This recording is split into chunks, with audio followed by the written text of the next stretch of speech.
नमस्कार। BEd second year विषय हमारा है शैक्षिक प्रबंधन तथा समावेशी विद्यालय का सृजन।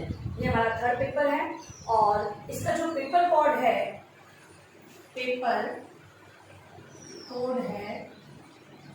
9226 का पेपर कोड है, ठीक है। और जो ये विषय है ये आपको मनीषा मैम ने 1 और 2 यूनिट का सिलेबस लिखवा दिया है। आज मैं आपको तीसरी और चौथी यूनिट का जो सिलेबस है वो लिखूंगी, ठीक है। तो सिलेबस है वो पहले आप लिख लें ताकि जब भी हम लोग हमारा जो कंटेंट पढ़ेंगे तो आप सिलेबस को ध्यान में रखते हुए पढ़ेंगे। यानी कि कुछ सारे टॉपिक हमको क्लियर करने हैं तो कुछ समझ में नहीं आता तो टॉपिक के आधार पर आप पूछ सकते हो। तो सिलेबस है अनिवार्य रूप से अपने उत्तर पुस्तिका के अंदर आप लोग लिखेंगे। चलिए सिलेबस लिखते हैं। आपकी जो तीसरी यूनिट है इकाई 3 जिसका नाम है विद्यालय गतिविधियों का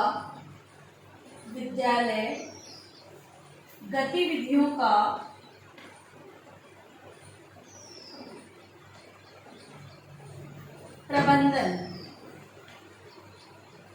विद्यालय गतिविधियों का प्रबंधन जो कि हमारी इकाई 3 है। इसके अंतर्गत जो टॉपिक हम लोग पढ़ने वाले हैं जिसमें सबसे पहले हम समय प्रबंधन के बारे में जानेंगे। क्या है? समय प्रबंधन। और समय प्रबंधन के अंतर्गत जो सब पॉइंट है उसमें विद्यालय कैलेंडर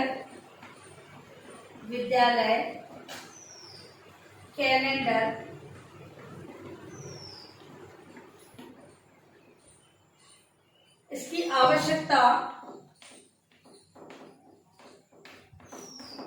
महत्व,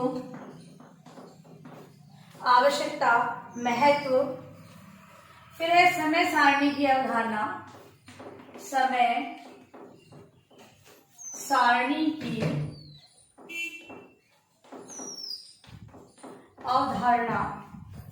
इसके अलावा आवश्यकता। देखिए विद्यालय कैलेंडर और समय सारणी दोनों अलग अलग बात है। तो विद्यालय कैलेंडर की आवश्यकता, महत्वता, समय सारणी की अवधारणा, आवश्यकता, उद्देश्य, महत्व,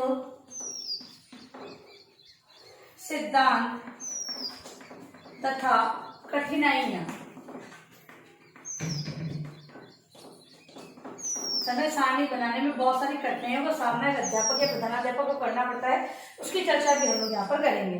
फिर है अगर समय सारणी है तो समय सारणी 1, 2 एवं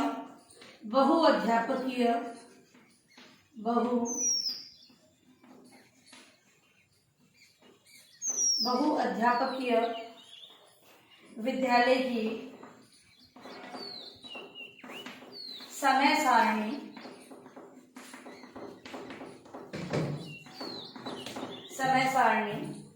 1 पारी तथा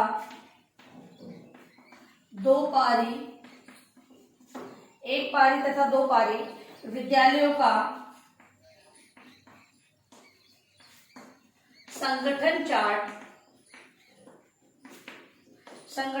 मतलब कि जो 2 पारी में विद्यालय चलते हैं उनमें जो समय का प्रबंधन किया जाता है वो किस प्रकार का होता है, दोनों को संगठित करते हुए उस चार्ट का निर्माण किया जाता है, उसके बारे में भी हम लोग पढ़ेंगे।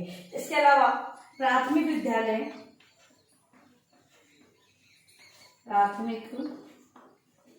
विद्यालय का समय विभाग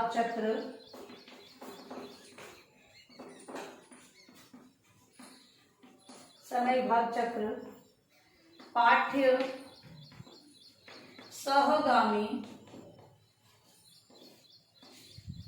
पाठ्य सहगामी क्रियाओं का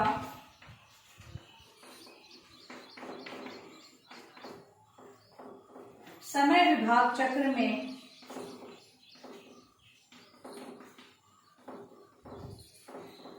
में स्थान, अध्यापकवाद,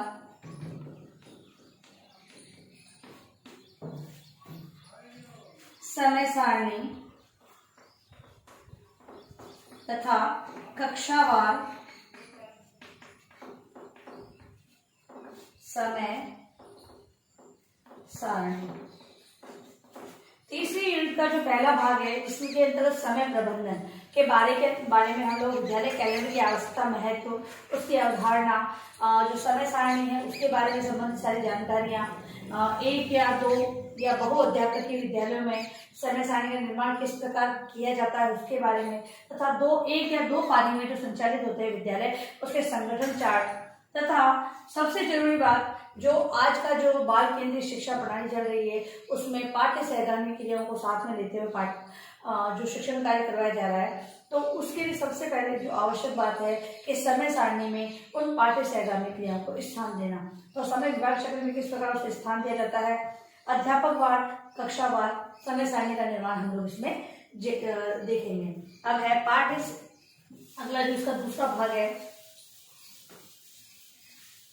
इकाई 3 हमारी जिसका सिलेबस हम लिख रहे हैं उसका दूसरा भाग है पाठ्यक्रम और पाठ्य सहगामी क्रियाएं। पाठ्य सहगामी क्रियाएं दूसरा टॉपिक है इसका, जिसके अंतर्गत कि हम लोग पाठ्यक्रम और पाठ्य सहगामी क्रियाएं, इसके अंतर्गत हम पाठ्यक्रम का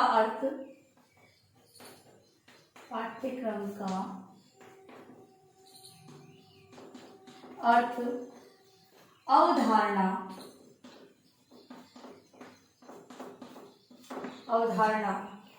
स्वरूप तथा स्वरूप या प्रकृति, अच्छे पाठ्यक्रम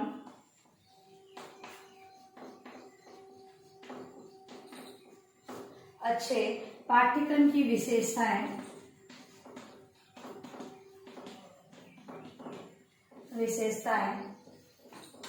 उद्देश्य,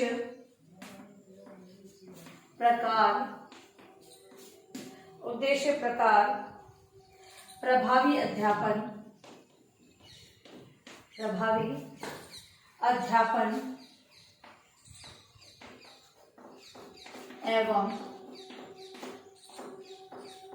एवं अधिगम में पाठ्यक्रम की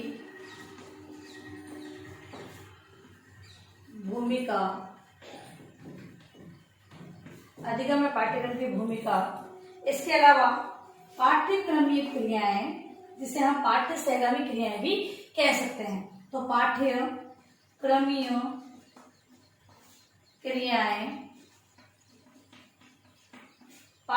क्रियाएं इसमें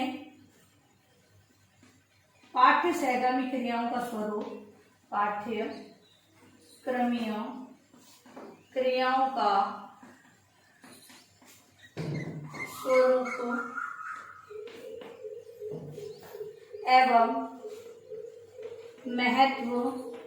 स्वरूप एवं महत्व,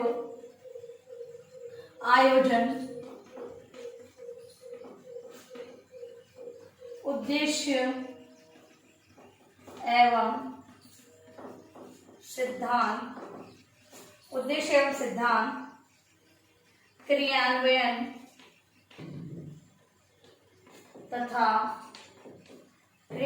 तथा व्यवस्था, मूल्यांकन,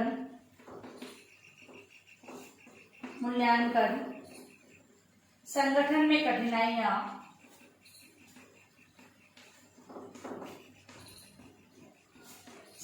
कठिनाइयां, वर्तमान स्थिति,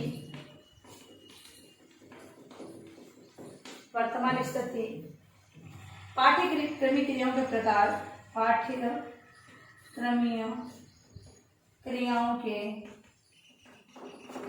प्रकार एवं लाभ। देखिए जो हमारा दूसरा पार्ट है इकाई 3 का, उसके अंतर्गत हम पाठ्यक्रम और पाठ्यक्रमीय क्रियाओं के बारे में चर्चा करेंगे। सबसे पहले हम पाठ्यक्रम के बारे में पढ़ेंगे, उसके अर्थ, अवधारणा, स्वरूप, प्रकृति, अच्छे पाठ्यक्रम की विशेषताएं, उद्देश्य, प्रकार, प्रभावी अध्यापन एवं अधिगम में पाठ्यक्रम की भूमिका। ठीक है, बहुत ही जरूरी है पाठ्यक्रम का होना, तभी हम लोग किसी कार्य को सीखना तथा सिखाना, अध्यापन नहीं सिखाना या पढ़ाना होता है, वो कार्य कर सकते हैं। तो पाठ्यक्रम इसकी बहुत ही महत्वपूर्ण भूमिका होती है, इसके बारे में हम लोग चर्चा करेंगे। तथा दूसरा टॉपिक इसके अंदर ये है पाठ्यक्रमिक क्रियाएं। तो पाठ्यक्रमिक क्रियाओं का स्वरूप जानेंगे, उसके महत्व के बारे में जानेंगे, आयोजन किस प्रकार कैसे क्यों किया जाता है वो सब जानेंगे, उसके उद्देश्य क्या होते हैं, किन प्रिंसिपल यानी सिद्धांतों को अपनाना होता है, क्रियान्वयन तथा व्यवस्था है वो किस किस प्रकार की होती है, किस प्रकार से एक क्योंकि पूर्व योजना या नियोजन के आधार पर ही ये सहगामी क्रियाओं का आयोजन करवाया जाता है, वो सारी चर्चा हम लोग करेंगे। संगठन में मतलब जो क्रियान्वयन होता है तो उसके अंतर्गत कौन कौन सी कठिनाइयों का सामना करना पड़ता है उसके बारे में जानेंगे। वर्तमान स्थिति है क्या, पाठ्य सहगामी क्रियाएं वर्तमान में चल रही है नहीं चल रही है, इसे पाठ्यक्रम में स्थान दिया गया है या नहीं दिया गया है, उसके बारे में हम लोग जानेंगे। तो इस प्रकार से इसका दूसरा टॉपिक ये होगा। और लास्ट हमारा टॉपिक इसका है इकाई 3 का संस्थागत नियोजन।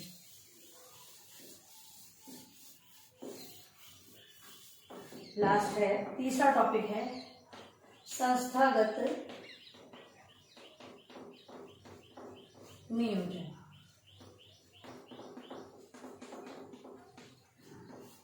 संस्थागत नियोजन मतलब कि जो संस्थाएं होती हैं, स्कूल विद्यालय होते हैं, उसमें नियोजन का कार्य किस प्रकार का होता है उसके बारे में हम लोग जानेंगे। तो इसमें अवधारणा को पढ़ेंगे, इसकी अवधारणा, संस्थागत नियोजन की अवधारणा, आवश्यकता, महत्व, क्षेत्र, सोपान या चरण।